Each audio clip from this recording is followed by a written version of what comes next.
Welcome back to the Talking Baby podcast. Joining me once again this week is the only person I know whose entire body has a beard. Thanks for being here again. Well, to be honest, the only other thing I had on the schedule for today was to eat the food out of my bowl, and I've already done that, so my day was pretty wide open. Ooh, I'm glad you mentioned food, because you were eating recently and I was watching you. I think it was yesterday or an hour ago or tomorrow. I don't really understand how time works yet. I'm a baby. But anyway, I was watching you and I noticed that the food that you eat is very different than the food that I eat. Yes, it's very different. And for what it's worth, I also struggle with the concept of time. Anything that's not happening right now really confuses me. Same. I'm really hoping it improves over the past few years. So anyway, here's the thing I noticed. The food that you eat doesn't come out of a person like my food does, which I just assumed that was standard practice. You know, I figured that when anyone was hungry, you know, you make the crying sound, wah, wah, and then a larger person picks you up, puts the food sacks that they have attached to their chest into your mouth, and boom, you're eating. But the more I look around, the more I'm like, wait, is it just me doing this? Am I a weirdo? Oh yeah, it's definitely just you. And yes, you are a weirdo. But like, you're weird in so many other ways that's almost like the least weird thing about you. Really?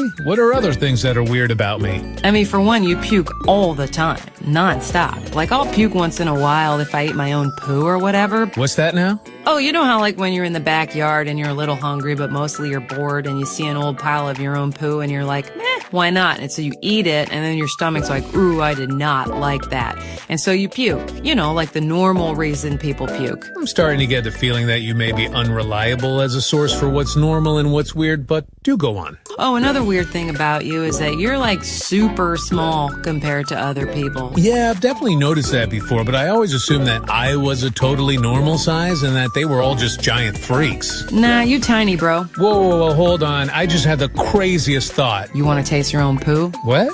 No. Yeah, no, that's not what I was thinking either. Anyway, so I'm like not a big conspiracy person, but do you think it's possible that I will one day grow into being a giant freak like them? Look, I'm not an expert or anything, but because right now you are the size that you are, I think I can say with absolute certainty that that's the size you're always gonna be. Oh, okay, that's a relief. Because honestly, between you and I, being this size is a pretty great gig. Like, I don't have to do anything. Like right now, I'm feeling a little hungry, so I'm gonna do the whole crying thing in a second. And dude, within a minute, I'll have a warm food sack in my mouth. It's kind of the best. Yeah, I'm also hungry, so I'm gonna go out into the backyard. Why are you going into the backyard if you're hungry? No reason. Right, and I'm the weird one. I guess we're both going to be puking in a few minutes. Whoa, am I starting to understand how time works?